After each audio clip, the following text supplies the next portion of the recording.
Please be aware, in this podcast series we talk about all areas of safeguarding, which some people may find upsetting. So please make sure you're okay listening to today's topic. Be mindful of those around you, such as children, that you might not want to listen in. Hi, I'm SSS Safeguarding Director Sam Preston. And I'm former head teacher and content author Sarah Spinks. Today we are examining the findings of the Good Childhood Report 2024 published by the Children's Society. It's a crucial review of how young people in the UK are feeling about their lives, and honestly, the results are worrying. This year's report confirms that children's wellbeing continues to decline, and in some areas it's worse than ever. That's right. It shows that more and more young people are struggling with happiness, friendships, school, and how they feel about themselves. And what's even more concerning is that the UK now has the lowest child life satisfaction in Europe. So let's try and get into what the reason for that might be. So according to the report, 11% of children aged 10 to 17 reported low well-being in this last year. That number has stayed consistently high for years now. And like you said, Sarah, UK teenagers now have the lowest life satisfaction in Europe, which is shocking when you think about it. Yeah, it really is. And it's not just a recent issue. You know, this has been building over the last decade. The report shows that young people's happiness has been falling steadily since 2009 in areas like friendship, school and body image. So, why is this happening? Are children actually unhappier, or are they just more aware of how they feel because of things like social media? Well, that's a really interesting question. You know, I think it's a combination of factors. Social media does play a role, but so do academic pressures, family financial struggles, and changes in how young people socialise. Children today don't necessarily spend as much time face-to-face with friends as previous generations did. Yeah. And that can really impact on happiness levels. But some might argue that young people today have more opportunities, more entertainment options, and access to more information, certainly, than ever before. So why are they feeling worse? Well, that's true. But with more opportunities comes more expectations. Young people feel pressure to succeed academically, to fit in socially, to look a certain way online. And the more they compare themselves to others, the harder it becomes to feel satisfied with their own lives. So the report also shows that I think it was just over 14% of young people say they're unhappy with school. And that's the area of greatest dissatisfaction in their lives. But isn't school supposed to be a place of learning and social development? Well, it should be. But for many children, school is becoming more about performance and pressure than growth and discovery. Exam stress is a major issue. And many students feel that their whole future depends on their grades. And certainly we know over the last few years, more and more children are getting A's, and universities are expecting A's in order to gain entry. So it's becoming more and more pressured as time goes on. I mean, some people, I wouldn't, but some people might argue that school's always been stressful with exams, homework, pressure to achieve. So what do you think makes it worse today, Sarah? Well, to build on from what I said, one key difference is that there's less room for failure now.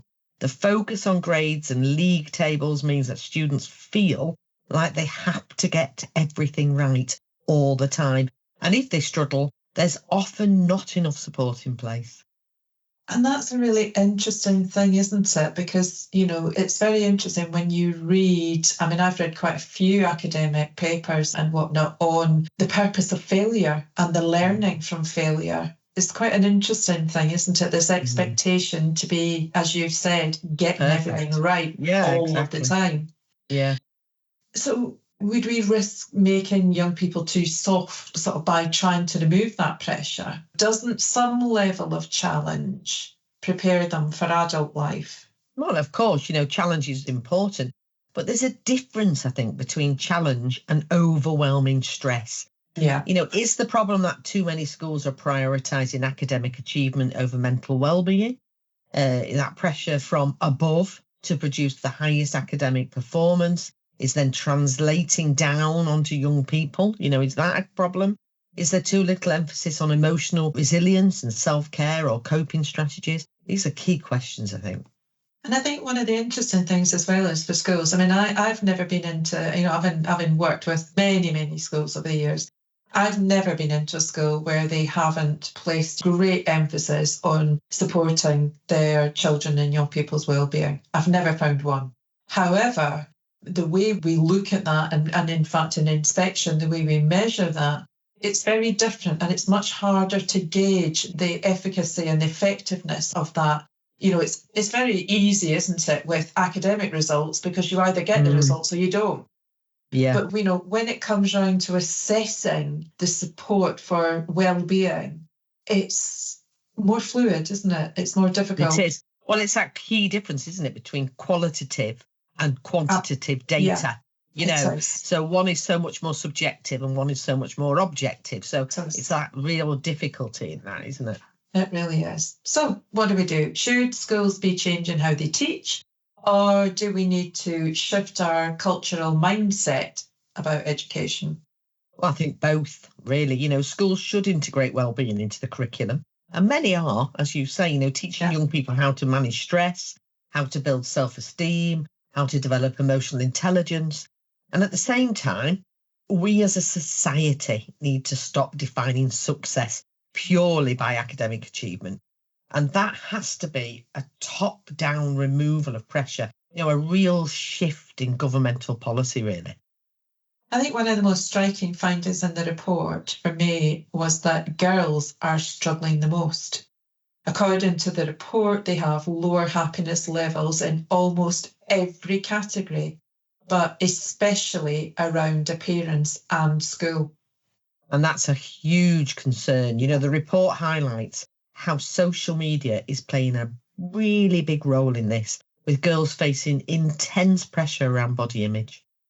I think some might argue that body image issues have always existed. Before social media, we had magazines, TV adverts, unrealistic kind of fashion trends and things. But I think we have to look at what makes it worse now, don't we? Well, I think the difference is that social media is constant. It's not just something you see in a magazine once a month. It's in your pocket. It's available 24/7. And it's not just celebrities anymore. It's your friends, influencers, and people who you follow. They all present these curated, often unrealistic images of what life should look like. Yeah, and I think that's actually quite a key phrase, isn't it? Curated, unrealistic images, isn't it? And that comparison never stops, does it? Exactly, and this can be incredibly damaging, especially for young girls who are still developing that real sense of self. So granted, this is going to be more difficult given the close links of tech company giants with the American government as at the time of recording. It's going to be very, very hard to move this forward. But I'm going to ask the question anyway. Should there be more regulation of social media content? Well, I really think so. The report suggests that stronger regulations should be put in place, especially around body image and realistic beauty standards. But it's also about education, teaching young people how to use social media critically, how to filter out those negative influences, and how to build self-confidence that isn't based on external validation. Yeah, I think it's very interesting, isn't it, that we have really young people now have access to anything through their phone.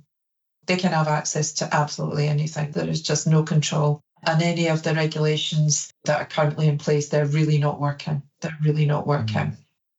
So the report also shows that children from lower income families are twice as likely to report poor well-being. And the UK has the biggest gap in life satisfaction between rich and poor teenagers in Europe.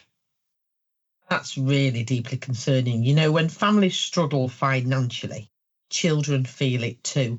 And they might worry about money, see their parents stressed about money, or feel excluded from experiences that their wealthier peers take for granted. And again, I know that there's that old phrase, isn't it? Money doesn't buy happiness.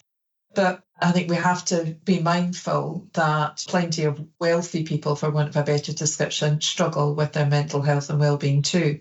Yeah, I mean, that's true. However, financial stability does provide a sense of security. If a child is worried about whether their family can afford food, rent, school trips, that anxiety builds up and it affects their confidence and their friendships and their ability to focus at school. So does the government need to step in, Sarah? Yeah, I think it does. And one of the report's key recommendations is for the government to step in. It calls for targeted financial support for low-income families to help reduce this well-being gap. So how do we fix it then? Well, the Children's Society has some strong recommendations. First, they're calling for a national wellbeing strategy where the government prioritises mental health, education reform and family support. That's an interesting one. Yeah, and schools, presumably there's change needed there, I would imagine. Yeah, the report suggests integrating wellbeing into the curriculum, offering more mental health support and moving away from an obsession with academic results. And I know I seem to be really banging the drum on this. Social media? Well, of course, stronger regulation, more education around digital resilience and giving young people the tools to protect their own mental health online. Yeah, and I'll just highlight, we've just recently published an article because obviously it was the National Online Safety. We have a really good article with some practical ideas about things you can do, and it's mainly focused on sort of educating around digital scamming and fake news. That's available. You can access that from our website. It's a really nice resource with lots of really practical suggestions about what activities you can do with pupils. So if there's one takeaway from this report, Sarah, what would it be? Well, I think we can't afford to ignore this any longer. We just can't, Children's well-being is declining year after year. And if we don't act now, we risk failing an entire generation. And I'm seriously worried about the impact on those young people as they become older. Yeah. Well, this has been a really powerful discussion, and it'd be great to hear what you think, listeners. Should schools, the government, or social media companies be doing more? Let us know, and I'm quite sure we'll be coming back to this topic in the future.